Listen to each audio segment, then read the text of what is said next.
Thursday. It is April 23rd and I am leaving the house because I'm going to ride the food distribution bus, one of 5. So we deliver food on Tuesdays and Thursdays, and we stay at the spot from 11 to 1, and we have Wi-Fi on our bus, so people can just come and park by the bus and use the Wi-Fi so they can do whatever they need to do online. And we just bring the food out to their cars. So we were delivering every day, and now we're down to Tuesdays and Thursdays. So today's delivery will be for 3 days worth of lunches and breakfasts for anybody 18 and under. Plus today is buddy pack delivery day, and that's for I think the entire month. So I'm headed to our upper elementary, which is like the staging parking lot for all the buses. When I get there, there will be nurses to take our temperatures to make sure that we're not sick. They will have gloves for us. I have a mask that was made by my wonderful mom-in-law. She made a whole bunch of them. Our church did an outreach where they made lots and lots of masks to give around to people.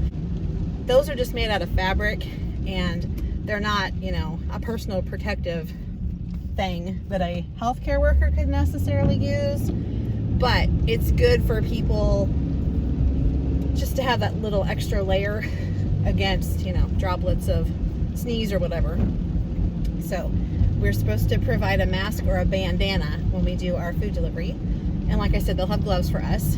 I get to ride the bus with one of my teenies. I'm so excited. I have not seen her for a while. We have like Zoomed and stuff like that, and we've seen each other in meetings for Google Meets, but it's not the same as being in person. So I'm very excited. I sent out a remind message to all my families today, letting them know that I would be on this bus and that I would love to see them. I told them the location. So hopefully some of my kiddos will come by in their cars and I can at least wave and give them an air hug. That'd be great.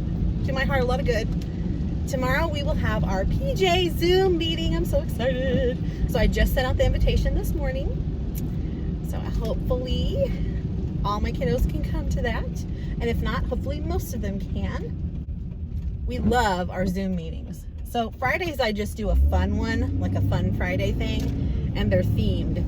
So every week we'll just do something extra. That's just how I roll. And we all need something to look forward to. Okay, I'm just gonna head on and do my thing. All right, I am back from delivering lunches to people. Actually, they came to us, but we took them out to a road, just parked there. It was great seeing people. I saw one of my kids. I was so excited. Gave her an air hug, blew some kisses. So awesome. Saw one of my first graders who was a senior this year. And he was like, whoa. Yeah, that was pretty cool too. Saw my principal. That was really cool. Got to ride the bus with my teenie. That was really awesome. Saw another one of my teenies that was on another bus. So just, it was good for my soul to just be out among people and just to say hi to people. Most of the people that came in the cars I did not recognize, because it's anybody from the district can come to whatever distribution center area, but I didn't care. I just was happy to see people, and I'm really glad that our school is doing this because that's one less thing the parents have to worry about. Definitely. So I am on my way home now, and I have a lunch in the back for me and some drinks and things. So I'll have a lunch when I get home. My kiddies looked at me like I was completely crazy because I had shoes on. They were looking at me like, what are you doing? What are you doing? They know that when we get shoes on, that we're leaving. So nothing really exciting to report. It didn't get crazy busy. They just kind of came a little bit at a time. There was one time we had 3 cars, but everybody's really calm and chill and very appreciative. Some of the people came to pick up work for their kids. We had like work packets that were on the bus. They just had to tell us their name. And then I would say, would you like a lunch too? And they're like, okay. And I said, how many do you need? Because they weren't even planning on getting a lunch, but they might as well. I mean, we had them. There are a lot of cars in the Lowe's parking lot. I just find that strange. It cannot be that all those people work there. But I guess there's a lot of people getting some stuff. That is okay. I could go places, but I don't need to, so I'm not going to. Gonna be good. I'm just gonna go straight back home. I mean, Target is right over there, and that's like my happy place besides Dollar Tree. But I'm not going to those places because I don't need anything from there. wait until we're allowed to go there just for fun, and then I will just wander to my heart's content, just looking at everything. That will be fun. Be something to look forward to. So, yeah, just gonna go home, and I'm pretty sure I have some messages I need to respond to and remind, since I wasn't able to do it while I was doing the meals. So I'll answer some questions, and I think I have some work that's been sent to me, so I'll check that over. Just kind of catch up with everything, have lunch, rest for a little bit. I don't think I mentioned I had the worst night's sleep in the history of ever last night. So when it gets really rainy, like it has been the last couple days, I tend to get really bad headaches from it because of the barometric pressure. And I had the worst headache I've had in a while, and so I was having a really hard time sleeping. I would go to sleep for a little bit and then I'd wake up. I'd go to sleep for a little bit and I'd wake up. Well, at one point I just didn't go back to sleep forever. So while I was hoping that I would get tired enough that it didn't matter that my head hurt, I would just conk out from exhaustion, I decided that I was going to make some little jib jab videos. If you are not familiar with jib jab, you should just Google jib jab, J-I-B-J-A-B, and see those. Those are those little videos. Some of them are just e-cards and some are like GIFs, but there's little videos too, set to music, and you basically just add your head or somebody else's head onto the body, and it does things. So they were super cute. So one of my little girls has a birthday today, and I know that when I spoke with her last time, she was super bummed that she would not get to celebrate in our classroom. So I just made a whole bunch of those for her. I think I made 4 of them while I couldn't sleep. They're really easy.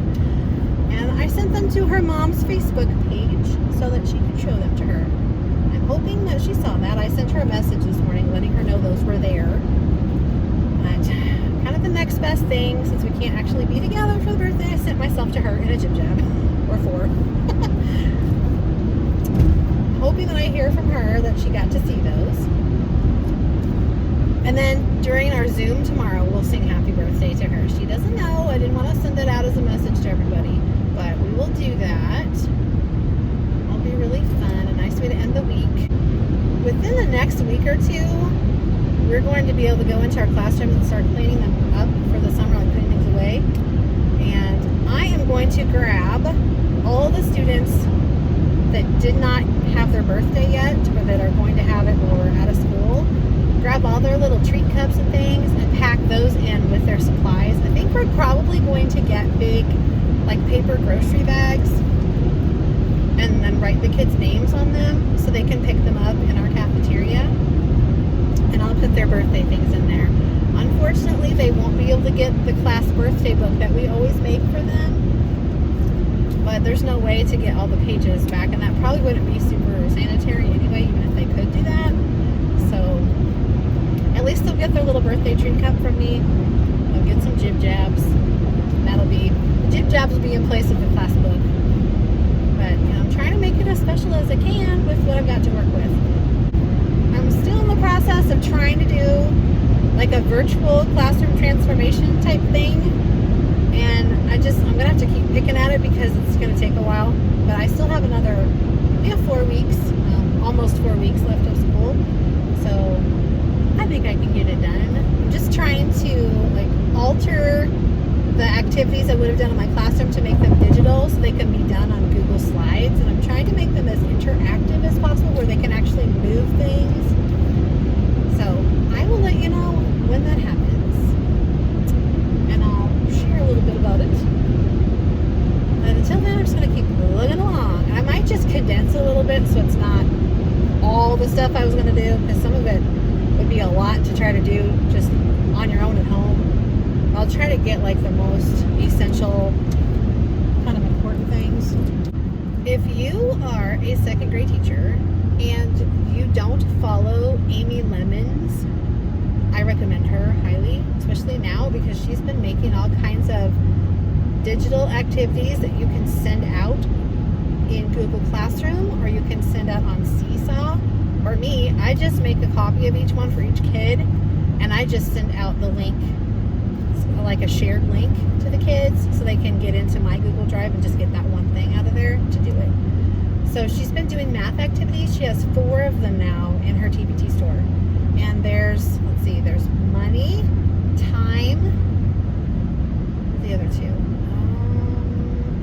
heated edition. And I can't remember what the other one is. There's, like I said, there's 4. There's a new one. Is it measurement? Maybe. But girl is cranking them out, and I recommend them. I've played them.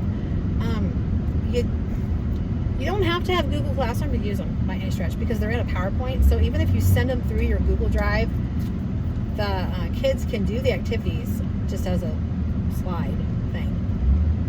You don't even have to do, like in Google Classroom, I think you present the activity, like click present, and then you do stuff in there.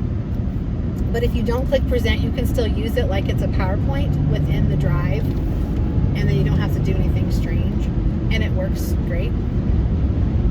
But some of my students were having a little bit of trouble because it's kind of new. We don't do Google Classroom in our building really so much. That might be something that we start doing though. I mean, it'll probably make it kind of handy, especially when we have e-learning days. But so I was fielding some questions for that, but that was just an extra activity. It wasn't like a necessary one, just another one that they could do if they wanted to. And I did have some. I had some do it, and so that was good. But if you have Google Classroom or you use Seesaw, these are super easy to send out on that, and kids can do it on there, and then you have evidence of learning right there, and they're fun. So the one that I bought so far is the coin one, and it has four coin activities in it, and they're each of them are a little different, which is good, because you want them to get different skills within that big overarching skill. I highly recommend. I'll try to remember to link that below for you so you can check those out. They're only $4. I mean, it's not bad at all. And when she puts out the new one, it's like, was it 20% off? I think for the first couple days. So that's pretty nice too. But like some of them, I won't need them this year, so I'm just putting them in my little wish list on TpT, and then whenever we go back to school in the fall, then I can get them during the sale. So that'll be good. But yeah, they'd be really useful in school or for e-learning, either one. Be great station activities in your classroom. You could do them whole class if you wanted to, or you could do them as e-learning activities. Yeah. You could do them as whole class activities like on Zoom or Google Meets too. Pretty versatile. So that's my little plug for Amy Lemons. I just love her. She's awesome. She's a great person, and she has great activities and great learning things for kids. They're engaging, and they're standards-based, and they're quality. So can't beat that. Oh, I got a notification the other day that the Get Your Teach On National Conference that was supposed to be at the end of June has now been moved to Labor Day weekend. I'm like, which I kind of thought it would be because everything is kind of just in the air or canceled. I kind of figured it would be, but now I'm like, I don't know if I can go to that one because that's during school time, and me having to fly that far because I'm in Missouri going to Florida. It would be, I need to have like a day on each end probably of the conference so that I'm not completely exhausted to go back to work. So I probably need to take off the Friday before Labor Day and the Tuesday after Labor Day so that I can be there for everything. So I don't know if that's going to be feasible or not. I thought I'd wait till we get a little closer to time because we don't even honestly know what our school schedule is going to be. I mean, we have the one that would have been had nothing been shut down. And we have our next year's school calendar, but that may be not the way it happens. Just depends on this virus thing, because now they're saying there's going to be a second outbreak, and I think Fauci was even saying that maybe November before we go back to school. I'm like, yeah, that's right in flu season though, so I don't know if that's going to be beneficial either. I don't know. Everything is so up in the air. You just have to roll with it. You just have to. It stinks, and everybody is unhappy about it, but it is what it is. You got to just make do with what you can. I try to think of the positives of things. Like, there are a lot of positives through this quarantine time. And it sounds really weird when you say it like that because there are also a lot of negatives. But if you focus on the negatives, it just makes everything worse. So if you try to think of some positives, at least for me, it makes me feel better I have a better attitude and I just feel physically better. I think about the positive things. So one positive thing is that I have had all the distractions stripped away. Like, I don't have to run here, there, and everywhere to get things. That's nice. I've had time to rest. I haven't had to do the level of planning that I would have done if I was in school. We don't have all the testing that we needed to do now, so that's good. So I'm just focusing on the relationships with my kids and their families, and I'm just trying to keep their learning at a good level so they don't go backwards, at least, and throwing just a little bit of new practice into, because honestly, for math especially, a lot of the math that we were going to do when we came back from spring break are things that they would have been familiar with, at least from first grade. It's just kind of like going the next step. Like, it's measurement, fractions, time, money, geometry. They've had all of that in first grade. We just do a little bit more with it. So it's not like this is all new stuff, which is good. So really, pretty much everything that we're doing is review, except for maybe some of the science concepts and the social studies concepts, and maybe some of the ELA concepts. But even then, I mean, there are ways that you can do that to where it's not like overwhelming for them or their parents. All right, I'm home. I'm gonna go in and do all the things and probably catch back up with you a little bit later.